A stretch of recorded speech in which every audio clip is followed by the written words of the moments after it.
Everyone, welcome to chemistry class. Previous classes में हमने carbocation की स्टडी की थी, उसमें हमने उसका हाइब्रिडाइजेशन एंड स्टेबिलिटी ऑर्डर देखा था।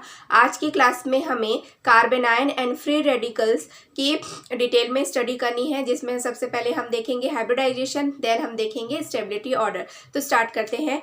तो देखिए, सबसे पहले हम क्या पढ़ रहे हैं, रिएक्शन इंटरमीडिएट पढ़ रहे हैं, जिसमें कि कार्बोकेटाइन की स्टडी हमने प्रीवियस क्लासेस में की थी और आज की क्लास में हमें कार्बेनाइन और फ्री रेडिकल की स्टडी करनी है। तो सबसे पहले कि ये बनता कैसे है, अगर किसी भी एनायन, ये जैसे कि ये अल्कोहलिक ग्रुप है और अगर मैं ऐसे CH3CHO, ये क्या है, एसिटल्डिहाइड है, तो यहाँ का एक हाइड्रोजन मैं इस तरीके से लिखी हूँ। अब देखिए, इसमें से जो दो इलेक्ट्रॉन्स है, सिग्मा इलेक्ट्रॉन्स है ना, तो ये क्या करते हैं, ये जो है, ये जैसे ही यहाँ से ये जो बॉन्ड है वो ब्रेक होगा तो ये पॉजिटिव और ये नेगेटिव में कन्वर्ट हो जाता है। तो ये पॉजिटिव आयन जो है इस नेगेटिव को ये अट्रैक्ट करता है और ये H2O में कन्वर्ट होके बाय प्रोडक्ट्स बाहर निकाल देता है। देन ये क्या बना, CH2CHO।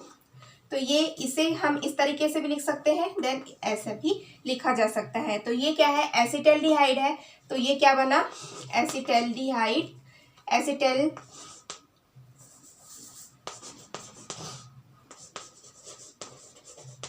Acetaldehyde कार्बेनाइन।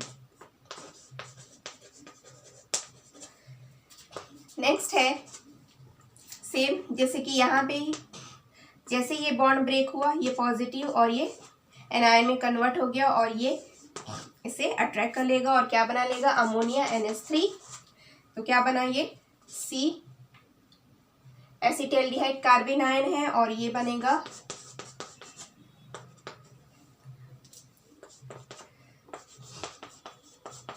एसिटेनिलाइट कार्बेनाइन। I hope so ये दोनों रिएक्शंस आपको क्लियर हुए होंगे। अब हम देख लेते हैं इसका क्लासिफिकेशन।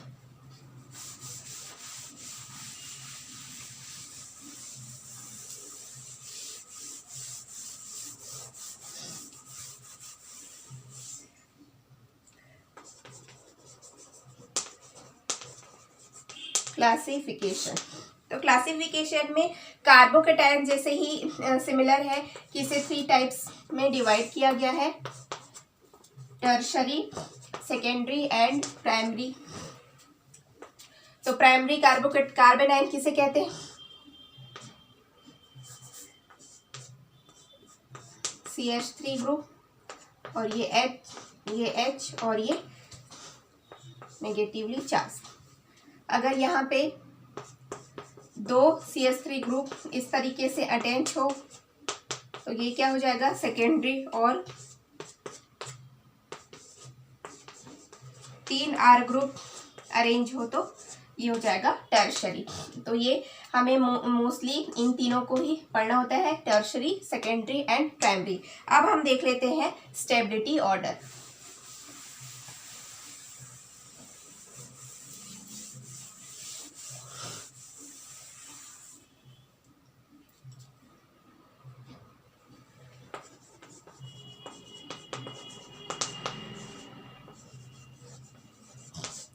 स्टेबिलिटी ऑर्डर भी सेम है कार्बोकेटाइन जैसे। तो सबसे पहले जो मोस्ट स्टेबल होगा वो क्या होगा, benzylic, then allylic,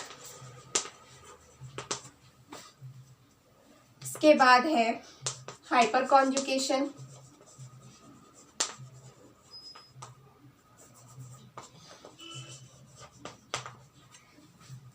then inductive effect,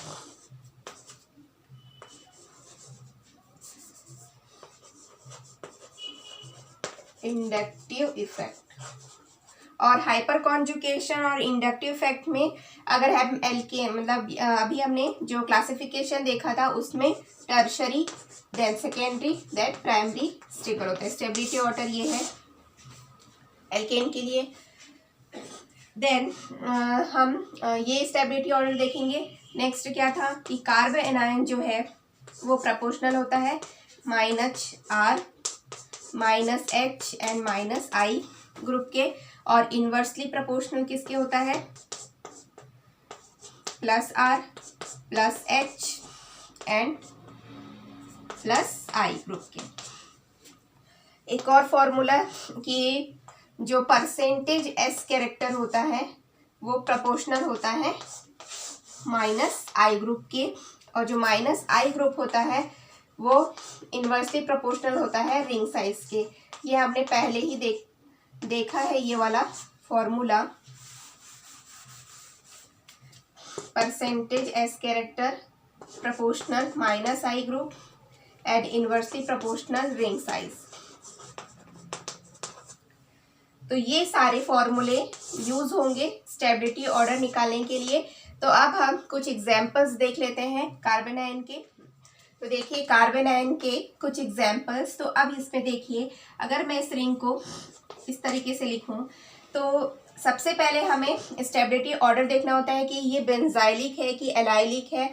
benzylic और एलाइलिक ग्रुप जब नहीं होते हैं तब हम inductive effect, hyper conjugation, resonance में जाते हैं। रेजोनेंस अकॉर्डिंग टू रेजोनेंस ही है एलाइलिक और बेंजाइलिक, बट ऐसे जिसमें कि एलाइलिक और बेंजाइलिक ग्रुप नहीं होते हैं तब हम जाते हैं हाइपर कॉन्जुगेशन और इंडक्टिव इफेक्ट में। तो अब देखिए क्या ये बेंजाइलिक है, क्योंकि देखिए बेंजीन से जस्ट लगा हुआ कोई ग्रुप जिसमें कि एनायन ग्रुप हो या कार्बोकेटाइन हो या फ्री रेडिकल हो वो क्या होता है, बेंजाइलिक ग्रुप होता है। तो यहाँ पे देखिए ये है फर्स्ट कार्बन इसके लिए, रिंग के लिए, देन ये सेकेंड, देन थर्ड कार्बन पे यहाँ पे लगा हुआ है एनायनिक ग्रुप, है ना। और एलाइलिक ग्रुप किसको बोलते हैं, अगर इस तरीके से हो तो क्या ये एलाइलिक ग्रुप है, कार्बोकेटाइन, कार्बोनाइन या फ्री रेडिकल। तो देखिए ये एलाइलिक ग्रुप है क्या, हाँ बिल्कुल ये एलाइलिक ग्रुप है। अब देखिए अगर मैं यहाँ पे इस तरीके से कर दूं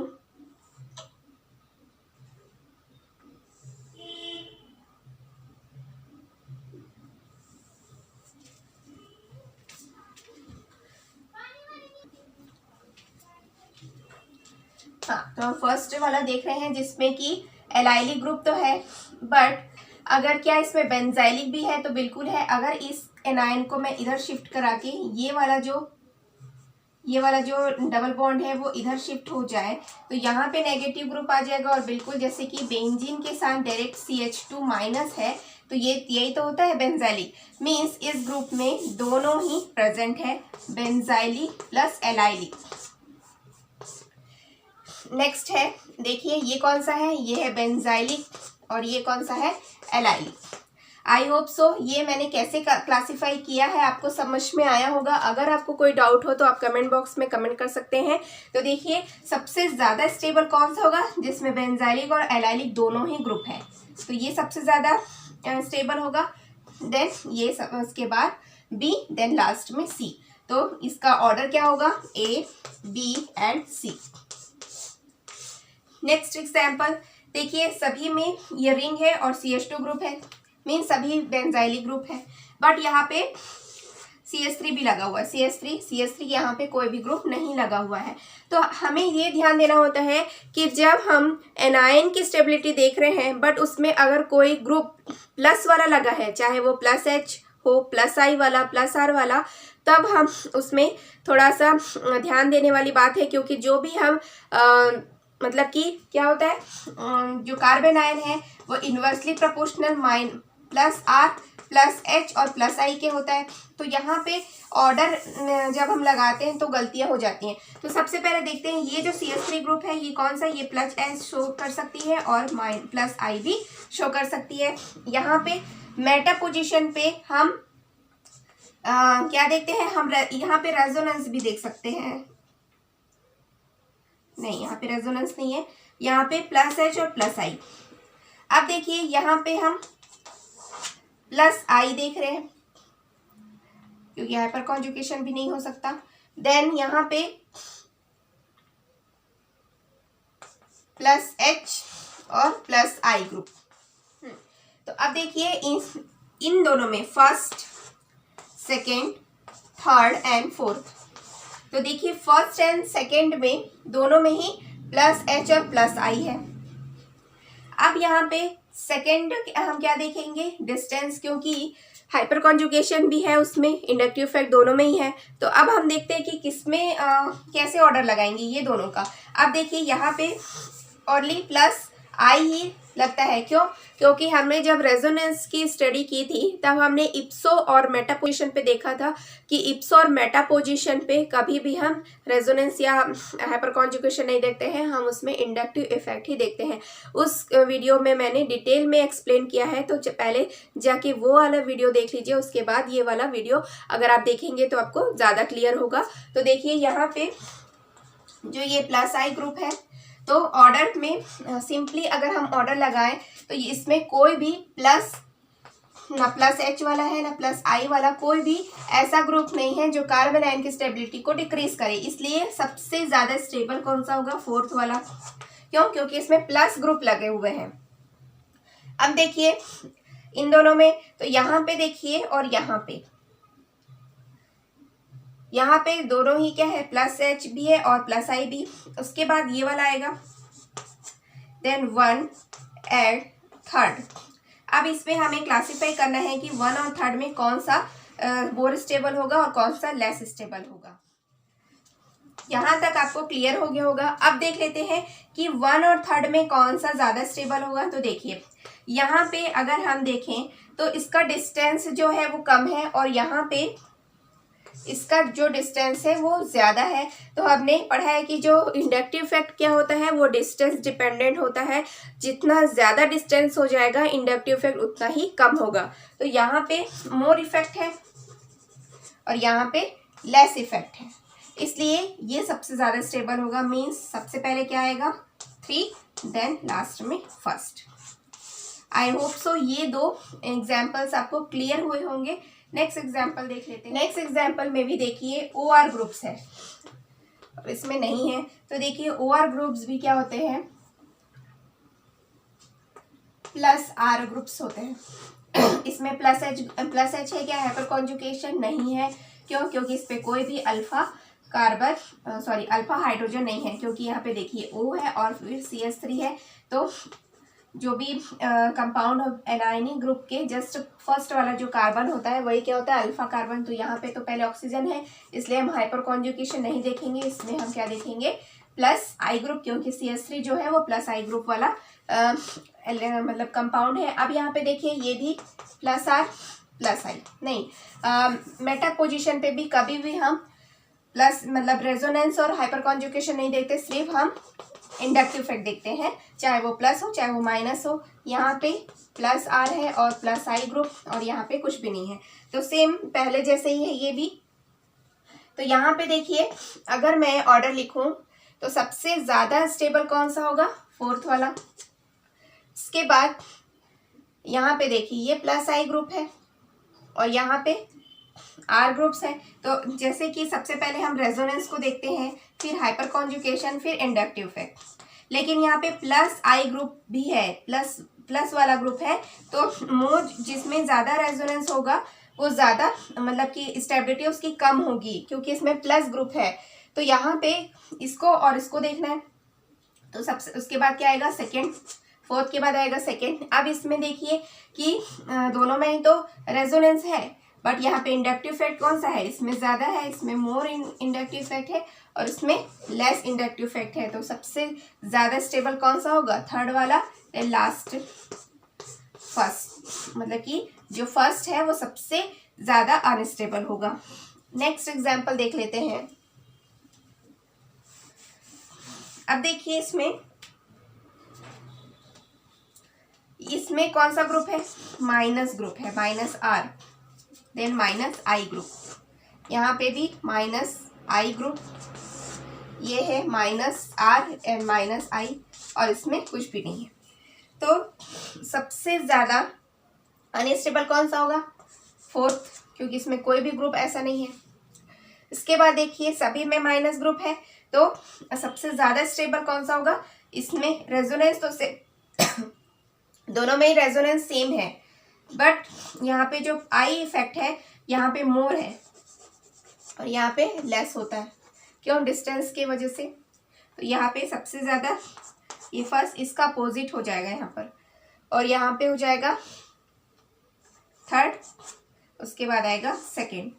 तो आई होप सो ये सारे एग्जाम्पल्स आपको क्लियर हुए होंगे। अब हम देख लेते हैं कार्बोनेट का हाइब्रिडाइजेशन। हाइब्रिडाइजेशन मुझे स्टार्टिंग में बताना था, लेकिन कार्बोकेटाइन और कार्बोनेट में मुझे डिफरेंस बताना था, इसलिए मैंने इसे लास्ट में रखा है। तो अब देख लेते हैं हाइब्रिडाइजेशन। तो सबसे पहले मैंने हाइब्रिडाइजेशन देखा था कार्बोकेटाइन का। तो इसमें देखिए यहाँ पे H, यहाँ पे H और यहाँ पे H, और ये था कार्बोकेटाइन।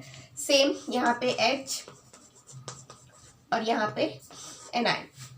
तो देखिए यहाँ पे 3 सिग्मा बॉन्ड्स है और यहाँ पे भी 3 सिग्मा बॉन्ड्स है। बट इसका हाइब्रिडाइजेशन कैसा है? sp2 हाइब्रिडाइजेशन है। बॉन्ड एंगल कितना है? 120। इसका हाइब्रिडाइजेशन क्या है? sp3।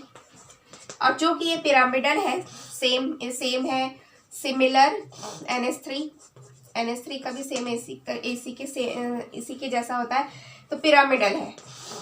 तो ऐसा क्यों? यहाँ पे हमने देखा था कि ग्राउंड स्टेट में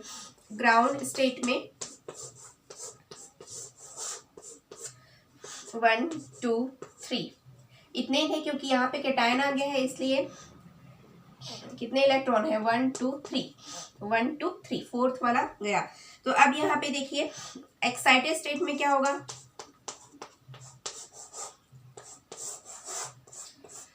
यहाँ के इलेक्ट्रॉन जो है 1 2 3, और हाँ यहाँ पे 3 हाइड्रोजन्स आएंगे और हाइब्रिडाइजेशन में पार्टिसिपेट करेंगे, और यहाँ पे एक S का और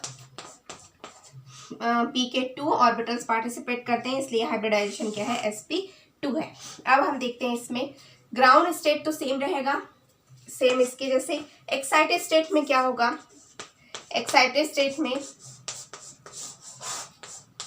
तो देखिए यहाँ पे एक्स्ट्रा इलेक्ट्रॉन्स है 1 2 3 4 5। अच्छा ये पेयर का है तो 4 ही है। 1 2 3 4। हाँ, एक्साइटेड स्टेट में कैसे होगा? तो देखिए टोटल इलेक्ट्रॉन्स काउंटिंग थोड़ी गलत हो गई थी। देखिए 1 2 3 4 5 है, ये वाले इलेक्ट्रॉन को हटाने के बाद तो 1। ग्राउंड स्टेट में ही, पहले ग्राउंड स्टेट ही लगा, तो ग्राउंड स्टेट में ही 5 है। 1 2 3 4 5, ये 1 2 3 4 5। तो एक्साइटेड स्टेट में क्या होगा? यहाँ पे ये वाले जो 2s के ऑर्बिटल के इलेक्ट्रॉन पार्टिसिपेट नहीं करते और लोन पेयर के फॉर्म में ही एज इट इज रहते हैं, और यहाँ पे 3 हाइड्रोजन्स जो है वो पार्टिसिपेट करते हैं।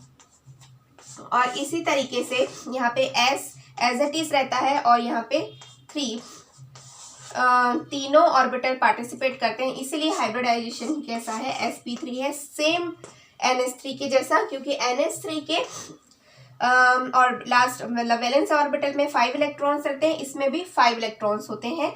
तो इस तरीके से आप देख सकते हैं कि कार्बोकेटाइन में हाइब्रिडाइजेशन क्या है? sp2 है, बट यहाँ पे sp3 है। देन सिमिलर है, मतलब कि इसके नाइट्रोजन के समान इस तरीके से।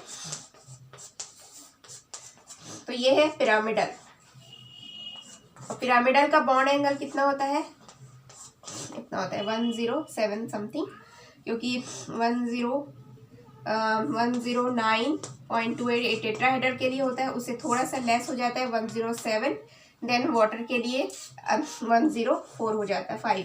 तो इस तरीके से आप देख सकते हैं कि इसके बॉन्ड एंगल और हाइब्रिडाइजेशन में चेंजेस आते हैं। अब हम देख लेते हैं फ्री रेडिकल्स।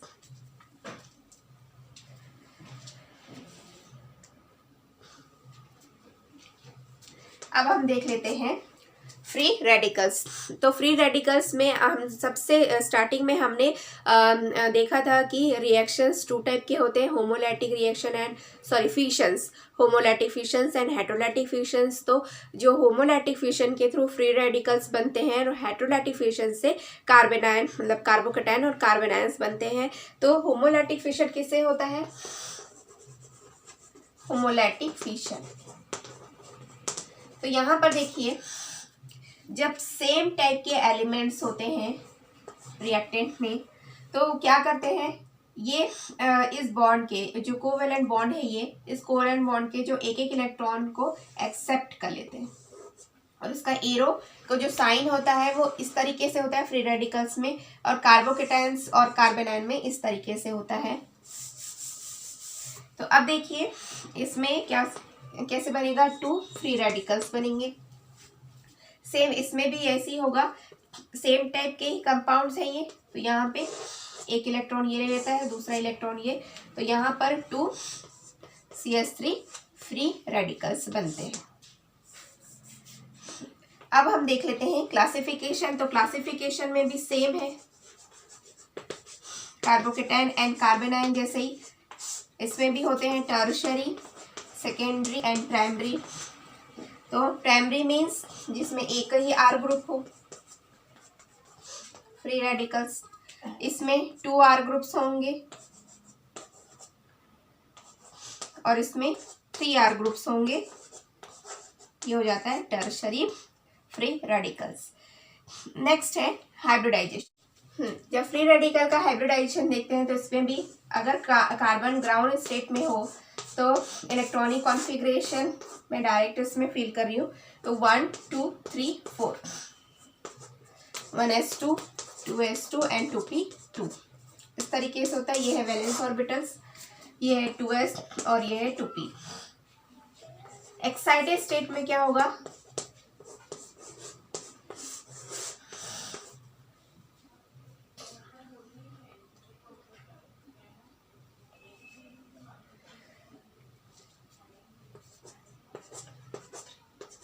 इस तरीके से एक्साइटेड स्टेट में सारे अनपेयर्ड हो जाएंगे। देन हाइब्रिड ऑर्बिटल्स में क्या होगा, हाइब्रिडाइजेशन के टाइम पे इसमें इस तरीके से ही होगा, ये R ग्रुप, ये R ग्रुप और ये है फ्री रेडिकल। तो यहाँ पे R ग्रुप क्योंकि यहाँ पे सेम होने चाहिए ना, यहाँ पे इस तरीके से H भी ले सकते हैं, बट अगर R ग्रुप H भी ले सकते हैं, H भी ले सकते हैं इसमें, क्योंकि दोनों इलेक्ट्रोनेगेटिव, लेकिन यहाँ पे सेम इलेक्ट्रोनेगेटिव नहीं होगा, इसलिए मैंने यहाँ पे R ग्रुप लिया है। तो अब देखिए ये सेम है, ये एक इलेक्ट्रॉन ये ले लेता है, दूसरा इलेक्ट्रॉन ये। तो इस तरीके से बॉन्ड बनाने के लिए ये दोनों तो पार्टिसिपेट कर रहे हैं। तो यहाँ पे एक R ग्रुप, सेकेंड एंड ये थर्ड, तीनों R ग्रुप जो है वो पार्टिसिपेट कर चुके हैं और ये सिंगल जो है वो बच जाता है। तो यही क्या होता है, फ्री रेडिकल्स कहलाता है। और इसमें कितने ऑर्बिटल पार्टिसिपेट कर रहे हैं, S का 1 and this 2p means sp2 hybridisation. अब इसका स्ट्रक्चर कैसा बनेगा, सेम कार्बोकेटायन के जैसा ही, क्योंकि इसमें sp2 हाइब्रिडाइजेशन है इसलिए बॉन्ड एंगल कितना होगा, 120 एंगल R देन R। और ये जो P कार्बोकेटायन में ये एम्प्टी था, लेकिन यहाँ पे एक इलेक्ट्रॉन प्रेजेंट है और ये क्या हो जाएगा, unhybrid orbital, unhybrid p orbital. तो इस तरीके से इसका स्ट्रक्चर बनता है और इसका ट्राइगोनल प्लेनर इसका स्ट्रक्चर होगा। तो कार्बोकेटायन और फ्री रेडिकल्स में सेम टाइप के ही स्ट्रक्चर्स बनते हैं, हाइब्रिडाइजेशन भी सेम होता है, बट कार्बन आयन में sp3 हाइब्रिडाइजेशन होता है, आप इसका ध्यान रखेंगे। अब हम फ्री रेडिकल्स की स्टेबिलिटी देख लेते हैं। सेम है कार्बोकेटायन एंड कार्बन आयन के जैसे, इसमें भी हमें बेंजाइलिक और एलाइलिक ग्रुप देखना होता है, then hyperconjugation, then inductive effect. देखिए हमने कुछ एग्जांपल्स लिए हैं स्टेबिलिटी ऑर्डर निकालने के लिए, सेम हम निकालेंगे कार्बोकेटायन एंड कार्बन आयन जैसे ही। तो सबसे पहले हमें देखना है इस ग्रुप्स में, इस स्ट्रक्चर्स में कि बेंजाइलिक है या नहीं। पहले benzylic, then allylic, then hyperconjugation, then inductive effect. तो देखिए क्या इसमें बेंजाइलिक ग्रुप है, एलाइलिक ग्रुप भी है इसमें। तो देखिए ये वाला तो आपको एलाइलिक ग्रुप दिख रहा होगा, लेकिन अगर मैं क्या करूँ कि यहाँ से एक इलेक्ट्रॉन एंड यहाँ के इलेक्ट्रॉन इस तरीके से, और ये इलेक्ट्रॉन दोनों बॉन्ड बना लेंगे, तो नेक्स्ट वाला इसका रेजोनेटिंग स्ट्रक्चर कैसा बनेगा, ये तो सेम होगा, यहाँ पे फ्री रेडिकल आ जाएगा और यहाँ पे डबल बॉन्ड दिस। तो देखिए कॉन्जुगेशन में भी है, और यहाँ से जब भी बेंजीन ग्रुप से जो फर्स्ट वाला कार्बन होता है, चाहे वो कार्बोकेटाइन हो, कार्बन आयन हो या फ्री रेडिकल, वो बेंजाइलिक होता है। तो यहाँ पे बेंजाइलिक ग्रुप भी है और एलाइलिक ग्रुप भी। तो यहाँ पे बेंजाइलिक प्लस एलाइलिक। यहाँ पे देखिए यहाँ पर भी है क्या, तो देखिए अगर मैं नहीं, यहाँ पे तो कोई कॉन्जुगेशन में नहीं है, एक मिनट,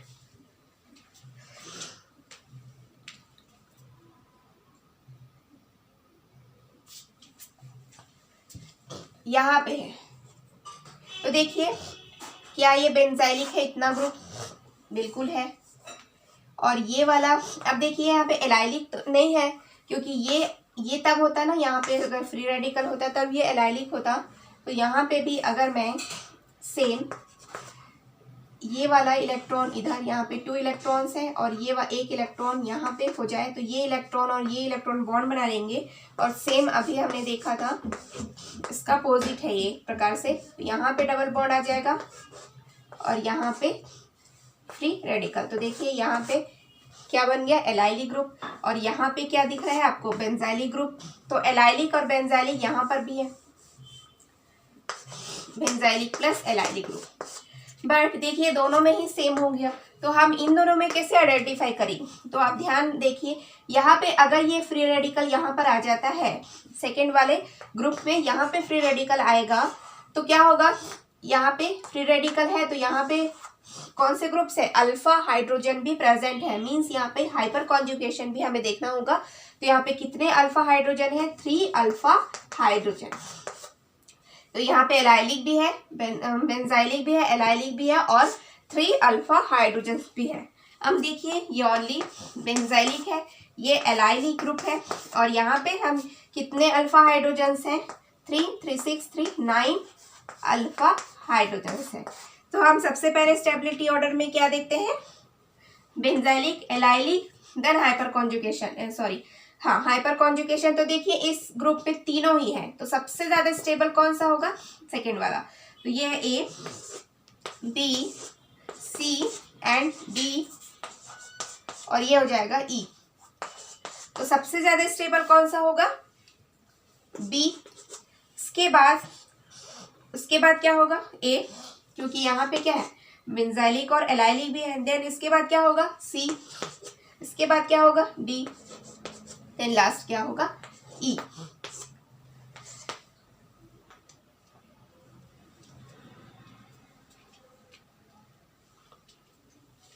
तो देखिए इन पांचों स्ट्रक्चर से आपको सारे कॉन्सेप्ट और डाउट्स जो है वो क्लियर हो गए होंगे, और हमने किस तरीके से इसे ऑर्डर लगाए हैं ये भी आपको समझ में आ गया होगा। तो हमने इंटरमीडिएट यहाँ पे कंप्लीट कर लिए हैं। आई होप सो आपको समझ में आया होगा, और अगर आपको कोई भी डाउट हो तो आप कमेंट बॉक्स में कमेंट कर सकते हैं। ये वीडियो आपके लिए हेल्पफुल रही होगी। Thank you so much for watching.